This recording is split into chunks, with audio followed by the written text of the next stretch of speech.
This is Harry Judd for Boxing Social. We're in Gallagher's gym in Bolton. I'm delighted to be joined by Ben Shalom. You first of all, off camera, you're talking about your boxing life back in the day.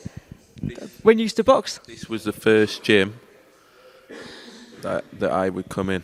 It was I knew Joe from a long time ago, and he was the first trainer I knew. And when I put on our first show, it was Sam Hyde, nowhere to hide, and he moved from Ensley Bingham to train with Joe Gallagher. So I remember this place, and I think at the time the gym was mad. Crawler was in there, Smith Brothers were in there, Quigg. Still rebuilding now with, I think, Charlie Edwards, Natasha Jonas. So it's good to see the Paul Butler's fighting for a unified world title, isn't it? On December the 13th. So it's good to see Joe. Yeah, I mean, I've been fortunate enough to come down here quite a lot, and the gym is always buzzing. I mean, today is relatively quiet in comparison to what it's normally like. And you obviously know Joe from way back, and Joe throws every punch, not only in the fighting night, but in here as well. Passionate about his fighters, and just look at all the champions that are currently in this gym. It's a special place to be, Ben. Yeah, say what you want about Joe. He's a proper boxing man, loves it. Every single day he's on it, loves his fighters. And as you say, he throws every punch, and he doesn't stop talking about their achievements, what they're going to achieve, how the gym's doing. He's got a busy end of the year. So, yeah, it's a good place. In Manchester, obviously, it's a famous gym now. It was the Amir Khan gym, but Gallagher's sort of got his stamp on it now. And, yeah, special gym. We are here for Natasha's media day, but first of all, I haven't spoken to you since Clarissa Shields, Savannah Marshall. The news came out, over 2 million viewers on Sky. Just talk about how proud you are again in that event, Ben. Yeah, it was a massive risk for us. Doing the all women's card, a lot of stick at the start.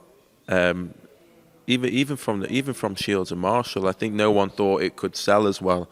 I think there was sort of temptation to go to Newcastle, sell it out. Savannah's done so well up there, building up a fan base. They love her, and the passionate support they have. And even I remember her headlining in a couple of shows before that in Newcastle. Just walking around Newcastle and seeing that they were so proud to have her. That's where the fight looked as though it was going, and we thought, you know what, this is a big enough fight. This is the O2. This is an international event. Managed to get a chief support, which was incredible. And to do a night like that was a special moment, man. That was ridiculous to achieve. The team, especially with the Queen's passing and then having to move a few weeks later. I think one of the nights of British boxing, one of the nights of the year, if not the night of the year, in terms of what that achieved for the sport and everything it had to come through, and then the figures speak for themselves.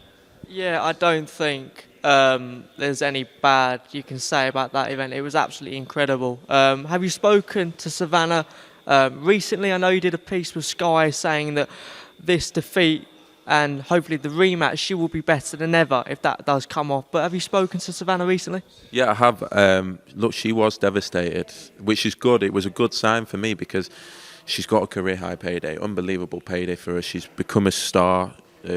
Profile's just gone through the roof. She was looking at her stats and like where it was when she first joined, and she's tripled in size on all her followers and all her accounts. But she was devastated, and that was good to see because I was thinking, you've just headlined in front of 20,000. You're a household name in British boxing. What a year you've had. But she's devastated, and she really believes she didn't perform the way she should have. She really believes the game plan wasn't right.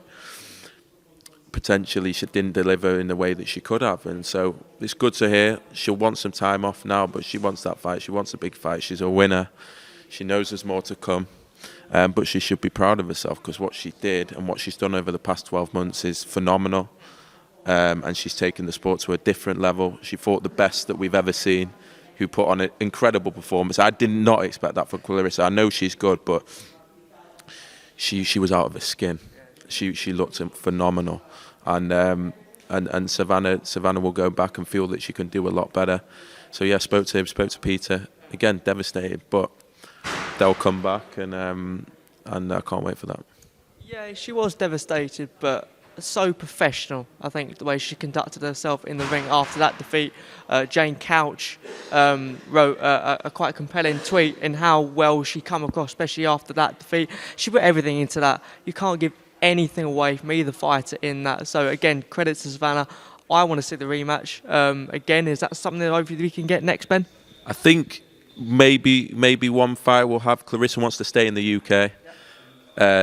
Savannah's a class act, as you said, in the way she dealt with everything afterwards.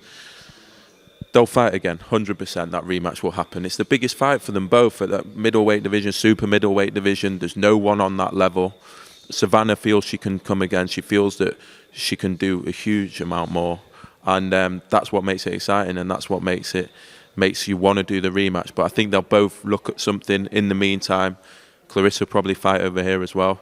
Savannah will probably fight over here in March time and get her back out in Newcastle in a big fight, and then I'm sure the rematch will happen.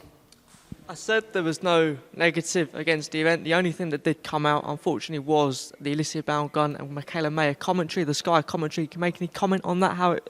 Some argued it was bias? Look, I think it's a game of opinions, isn't it? And that's why we love boxing. You know, some people think this card was shit. Some people think this card was amazing. That can be the same card. That's what boxing's like. And look, when I watch the football, I sometimes think, oh, this commentator is biased to this person or that person. It happens. No one's biased. I think when you're sat ringside, sometimes you see it's a different experience to watching at home. But Adam Smith's one of the best commentators in the world. And I see criticism on every platform of pundits, of commentators, and it is what it is. And yeah, 1 week it's this and 1 week it's that, and yeah. Yeah, I mean, that fight was so close. I mean, I ringside had it one another way, people had it one, or even a draw, for example. So, yeah, I haven't heard the Sky commentary myself, so I can't really comment whether it was biased or not, but it was such a close fight, really. So, again, many people had it one way, many people had the other. So, yeah, again, I don't understand those comments. I haven't listened to the broadcast, but we are here, like I said, for Natasha Jonas' media day. Marie Dakari, again, hoping to add another belt to the belt she's already got. How big of a fight is that next week? Massive fight. Tasha, third world title this year. It's crazy what she's achieved. She said when she came, she was like, Ben, I've got 2 years left. I need to become a world champion. I need world title in my name. And to be able to deliver that in Feb, and her to have to perform as well. There was a lot of risk going up to 154. There was a lot of criticism about that as well. She's done it. She knocked Namus out. Her power carries through. She's an incredible boxer. She's shown that time and time again. She then boxed Burgo, was incredible. And she continues to go. And this one's the hardest test. This one's a stubborn, Dicker, southpaw, only ever lost to Clarissa on points.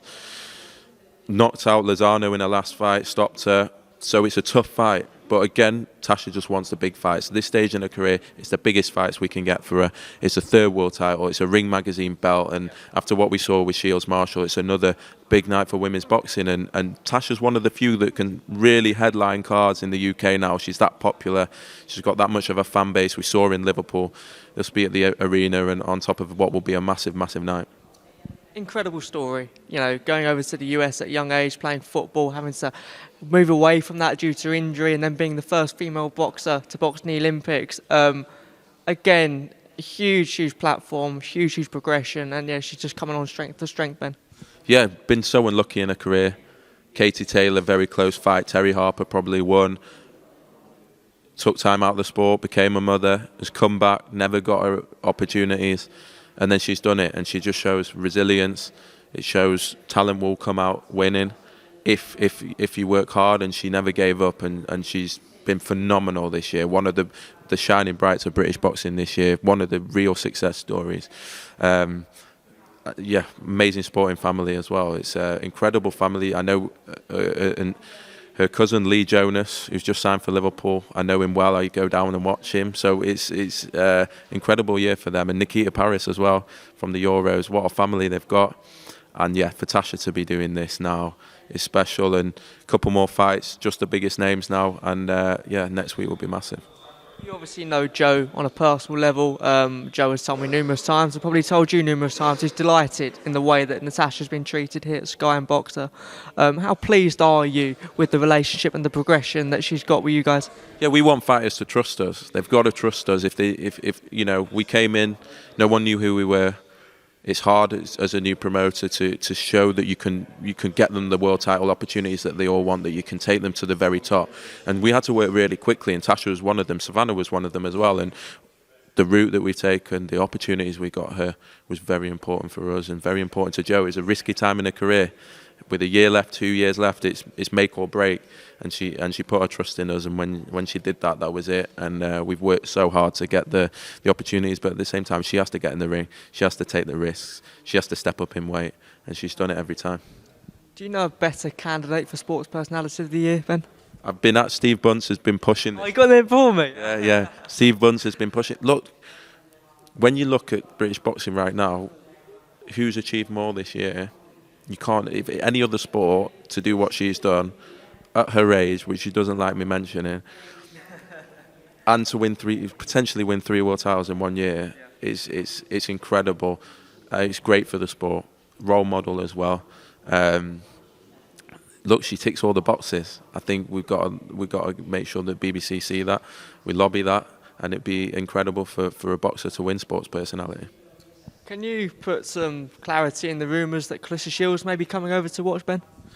I think she is. I'm just looking at Matty now. I think she is.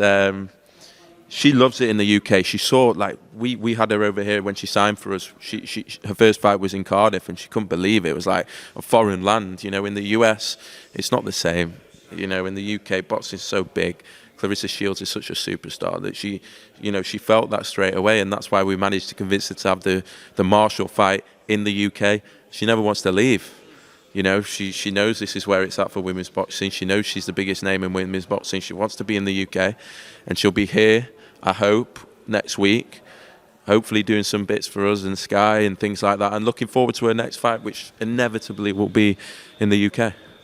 Is there any chance? I mean, like we heard in the post-fight press conference, she doesn't want to move up. She could move down again. You know, she mentioned she'd like to fight Natasha. I spoke to Natasha recently, who said she'd even go to the US to fight Clarissa Shields. Is that a fight which could be a possibility, Ben? I think it can be. Look, Tasha will fight anyone. It's any weight as well. 140, 147, 154. I don't know. I'm focused on this fight for Tasha. It's a chance for her to make history. It's a chance for her to do something that in January of this year she would not have foreseen what's going on right now. Let's go through that. And then she wants the big fights, whether that's McCaskill, whether that's Katie Taylor. I know they're wanting a suitable opponent for perhaps a Croke Park. You know, that could be one. And then Clarissa Shields as well. So, yeah, Tasha's got it all now. She's going to have 3 world titles and Ring Magazine belt, assuming she could come through next week.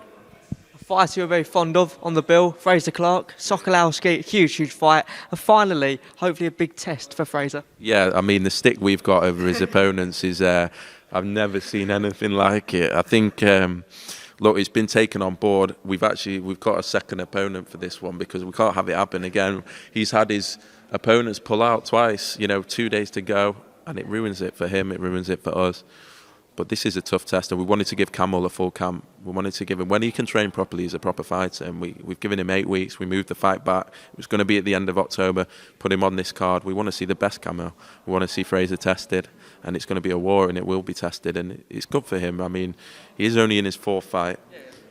We've got to allow him to learn the pro trade. He was an amateur for a long time. He's at 6 rounds, will be 8 rounds next, and can't wait to see his progression because already he's a fan favourite. Already he sells ridiculous amounts of tickets. He does massive numbers online. He's going to be a future star in the British heavyweight scene, and this is his first big test. And also another role model. He spoke compellingly at the Liverpool press conference. We all know the troubles that were going on at the time. So yeah, another huge role model, another Olympian that you've got on the bill as well, Ben. Yeah, Fraser and Tasha do a lot in and out of the sport.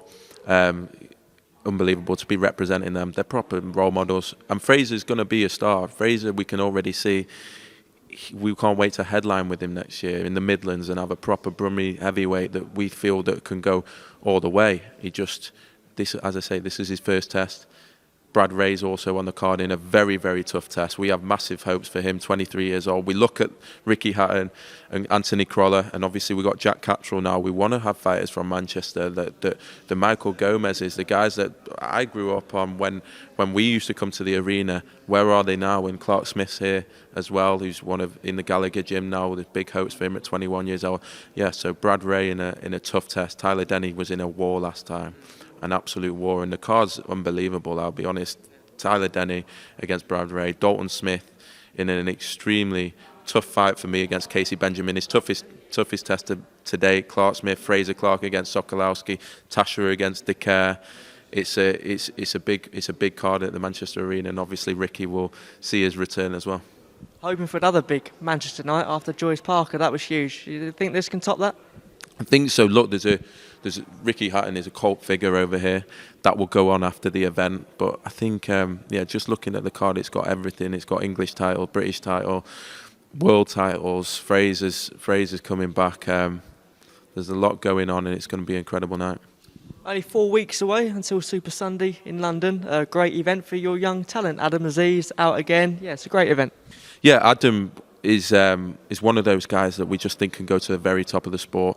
One of the few in British boxing, and we've managed to sign him a long-term deal. He's going to headline for the first time, really, on Super Sunday. Obviously, the Premier League's not there. We wanted to do a new broadcasting experience, completely new. And I think it's going to work really well. It's at Alexandra Palace. The atmosphere could be incredible. Anyone that's in London should come to that. It's going to be a special afternoon, World Cup theme. Everything's going on with Sky. We've obviously not got the Premier League, so it's going to be Super Sunday boxing, new analysis, new everything. Adam Azim, Lerone Richards, for me, one of the most talented fighters in Britain, but his profile and his profile is just not there as to where his talent is. We wanted to give him a fight with Zach Chelly, who we know is confident and believes he'll win, but someone that's going to come forward and show him off in an exciting fight. And Lerone needs that platform now, because it's not about proving how good he is. He needs his profile. He needs people to want to watch him. And he's got a big test as well. And that card, Mikhail Lawal, who won our tournament, he goes into a war with Dion Juma for the British title. We've been with him. He's had a tough time. He came over here, almost eating off streets from Nigeria, has come up all the way, and now won our tournament. It's been tough since, and he gets his chance in the British title. So, yeah, Super Sunday, November 27th. Update on Taylor Catterall. Where are we at with that fight? Yeah, it's. I wanted it to happen in Manchester. It's not going to happen in Manchester. I just felt like it's the biggest arena. It's the place for it. But that fight will be announced in the next couple of weeks. 100% happening in February. Massive fight, massive night for Jack to do what he believes he did last time. It's going to be 1 year on. And fair play to Josh Taylor for taking this, because he didn't need to. Just one other thing as well. I don't know if you've seen, it's all been escalating on social media and YouTube, the True Geordie Tyson Fury interview. Just have a comment on that one, mate. You know what? That one in particular I'm not bothered about, but it is good because other media coming into boxing is needed. Because otherwise, no one gets to the bottom of what's really going on. And I've not watched it in detail. I can't say who was in the right, who was in the wrong, but I do like other media platforms getting involved. It shows how big the sport is. I think the sport's got to such a level now. We're getting the scrutiny and the other media channels that might ask different questions and really put it under the spotlight, which I think boxing needs, and it needs to be held in accountable. But again, I've not seen that, and I'm sure it was entertaining. I hope we scrutinise you on Boxing Social as good as you get. But again, Ben, cheers for your time, mate.